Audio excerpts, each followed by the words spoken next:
What makes a person evil? For years, psychiatrists, doctors, and mental health experts have been trying to figure out what could drive a person to become a serial killer. The topic has both frightened and intrigued many, as several notorious serial killers have menaced small communities and big cities for decades, setting media into a frenzy and inspiring classic films. It is estimated that you'll walk past about 36 murderers in your lifetime.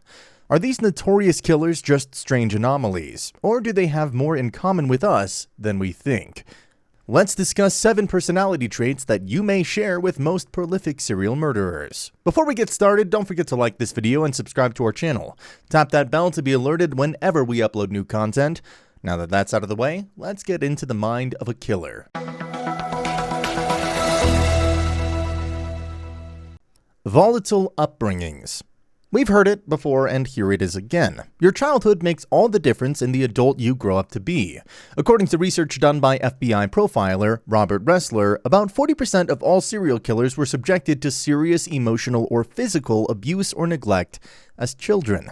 People like Eileen Wuornos, John Wayne Gacy, Edmund Kemper, and Richard Ramirez were all born into not-so-lucky circumstances to unfit parents who lacked the emotional and financial necessities needed to raise a child. They were all either sexually abused, verbally tormented, or exposed to illegal criminal activity at a very young age, shaping their views on adults, their self-worth, and crippling their developmental growth. Antisocial behavior. Now, we're all a little guilty of this one. Who doesn't like to isolate themselves every now and then, for the sake of your own mental health? But permanently adapting antisocial behavior may be a telltale sign of something more sinister. Researchers say that loneliness had a crucial role in the development of antisocial personality disorder, ASPD. For example, rejected by parents and peers, Jeffrey Dahmer and Dennis Nielsen experienced long-lasting and unbearable feelings of social isolation that stemmed from their inability to engage in healthy interactions with others that stimulated positive feedback and satisfying intimacy. Also, it's certainly easier to hide their devilish deeds when in isolation, to avoid suspicion or being caught by police. Asserting power.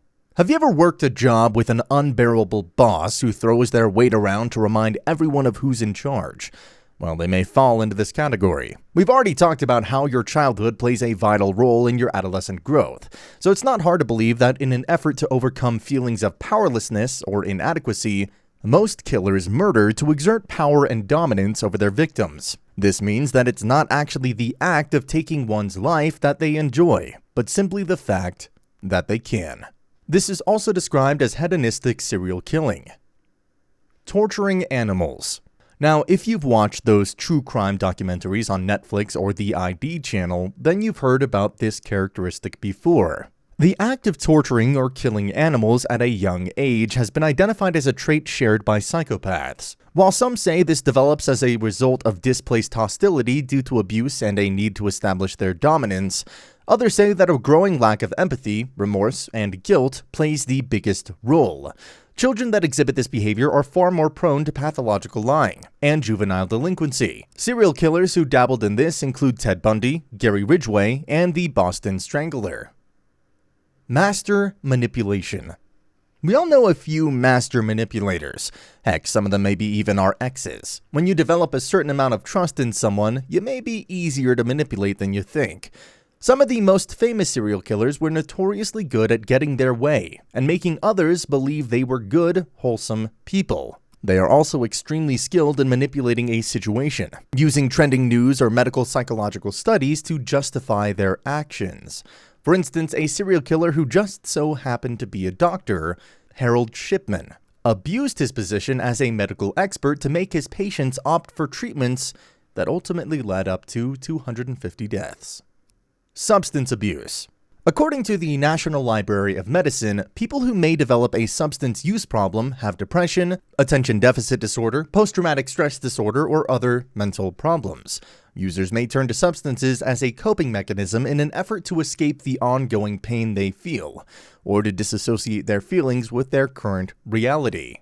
In the hands of a killer, these substances may lead to an even deadlier result, causing fits of rage, hallucinations, and irrational paranoia thoughts. Richard Ramirez was said to have a serious cocaine addiction, and many believe that he was under the influence while committing several of his crimes, which his father cites as the cause of his violent attacks.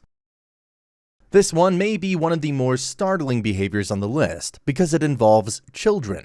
As many of these famous serial killers we know were victims of childhood sexual abuse, this trait doesn't come as a surprise. Studies now indicate that about 1/3 of people who are abused in childhood will become abusers themselves. In rare cases, they do it because of a provocation.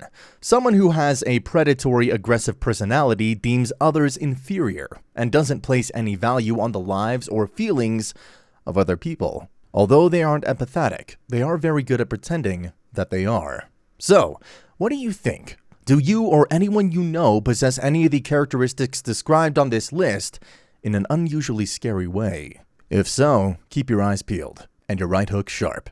They may be planning to make a move. Thanks for watching. If you learned something, stay tuned for more killer bizarre facts. Subscribe, like, and share this. We'll catch you next time.